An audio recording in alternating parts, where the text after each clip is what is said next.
We don't know how to free Zelda, but we do know why kids love them and critics hate them.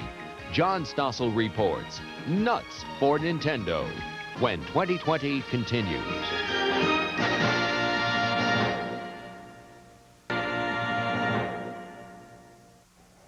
It may be the most addictive toy in history, and it's definitely the hottest thing this Christmas. Nintendo video games. They first arrived from Japan 3 years ago, and now millions of American kids are hooked and mesmerized. When they do stop to talk, it's in a language only they understand. Well, John Stossel went out to discover the secret of Nintendo's success, but first he had to find one. New York City, early in the morning. Before the toy stores open, they're lined up outside. I'm in line too because the director of 2020 said, "Stossel, I hate to ask, but you've got to help me get my kid a copy of Super Mario Brothers 2. This man came all the way from Indiana to get one. He came 1,000 miles just for this game? Yes. I've done 7 stores a day for 3 weeks now, and I cannot find it. I have to live with my kids for the rest of the year, so I have to have this on Christmas Day.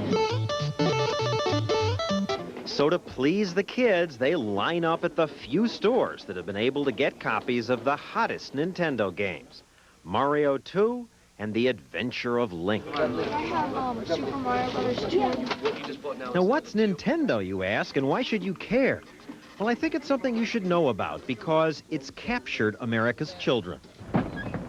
School bus drivers report the kids are talking less about clothes and sports and what Joe did to Jane, and more about... When you get to those things that go up and down, you just jump on them. After school, even on the day that brings the first beautiful snowfall of the season. Everyone's eager to get inside the house so they can rush to get to the television set. Now, usually they don't play together. We invited them to a Nintendo party. They pop the cartridge into this deck, which attaches to any television set. These controls direct the characters. The better your eye-hand coordination, the better you do. Never has there been a toy that's been this successful. Bruce Apar is editor of a magazine that follows the industry. How big a hit is this? This is as big or bigger than anything the toy industry has ever seen. I'll give you one comparison. Barbie, which is an institution, does about $500 million a year. Nintendo does over 3 times as much. Now, why is it so successful? Well, the people in the industry say Nintendo simply has the best games. They come in 2 categories. Sports games such as tennis, hockey, football, boxing, all with good graphics and sound effects. Even more popular are the adventure games like Super Mario. They tend to have ludicrous plots. Mario is an Italian plumber who, under your control, enters the Mushroom Kingdom to fight off killer turtles and deadly ducks until he can rescue the Princess Toadstool. The kids love it. What's good about it? Birdo. He shoots the eggs out of his nose. And also there's this part where you can't go anywhere except for fall down a pit, but you pick up this thing and this rocket appears out of nowhere and it flies to another board. It's weird. And it's a big improvement over the first video games like Atari's Pong and Space Invaders, because today's computer chips are better. They have more memory. There's much more involved in playing the game, much more excitement. There's better use of colors, better use of music. It's not just stick figures anymore. We have literally over 100 different characters, people, animals, wizards, spells. You see this spread out over different worlds. When I say different worlds, entirely different sets. If you think about the way a movie is produced, there are levels with caverns, and you break into underground oceans. There are secret holes that you go into.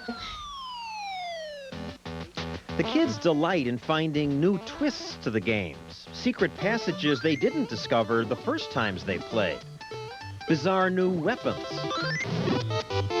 You're throwing things that I've never even discovered in this game. Yeah, because you don't know. If you're a grown-up, you hardly do this. If you're a grown-up, you have work to do. Now, the chips, the technology that goes into this, was invented in the United States. Yet, the Japanese are the ones who make it a hit. Why is that? Nintendo is a 100-year-old company in Japan, and they learned their lessons well. When buyers lost interest in the first generation of video games about 4 years ago, Nintendo quietly watched as American companies quit the business. Nintendo then bought licenses to the best of the arcade games. They created new games by getting independent designers to compete against each other for the right to work with Nintendo. Nintendo, please hold. One moment. Thank you. May I help you? And in Seattle, at the company's U.S. headquarters, they listened to the customers. 50,000 people call Nintendo's 800 number every week asking for help with the games.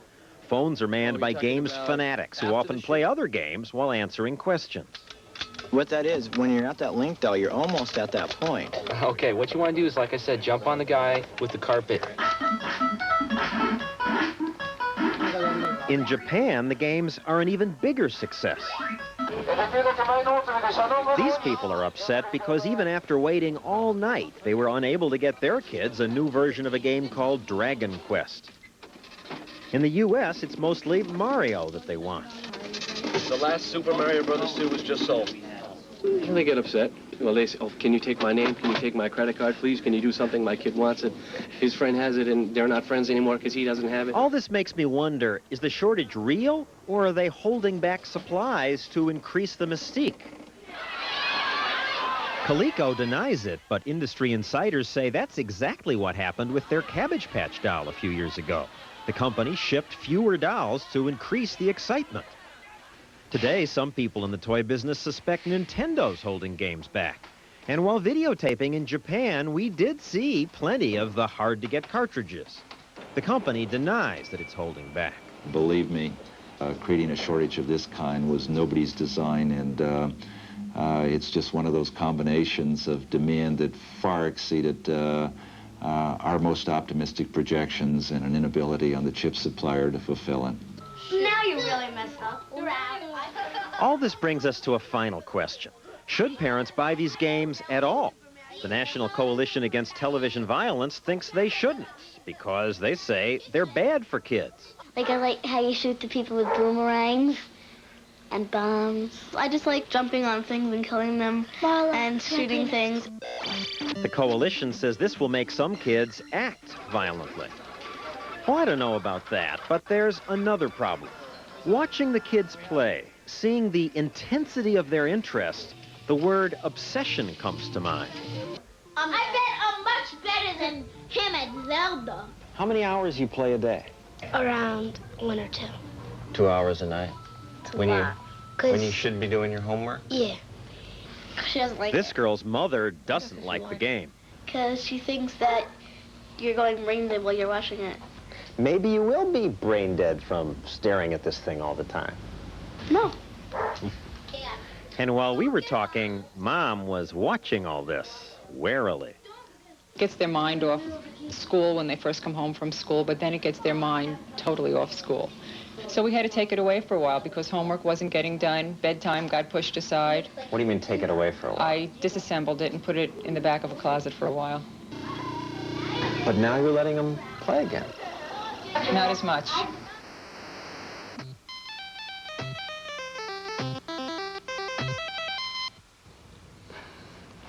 John, what's your feeling after watching this? Does it make them, brain dead, as you said, or isn't there a certain amount of imagination that you have to use for this game? I think that's true, that it's not just like watching television. You have to use imagination. There are all these ways to handle the games. I think under the right time limits, it's fine. In fact, I got one while doing the story, and I'm going to keep it. For you, or would you give it to your child? Well, my 3-year-old likes kill ducks, and my wife and I stayed up till midnight playing it. And you don't mind the so-called violence in it? Kill ducks, kill ducks? They're animated characters, and I just think you have to pay attention and limit the time, and it's fine. Now I know how you're spending the holidays, watching right. Nintendo. Playing Nintendo. Playing Nintendo. Thank you, John. Now on to a much more serious report.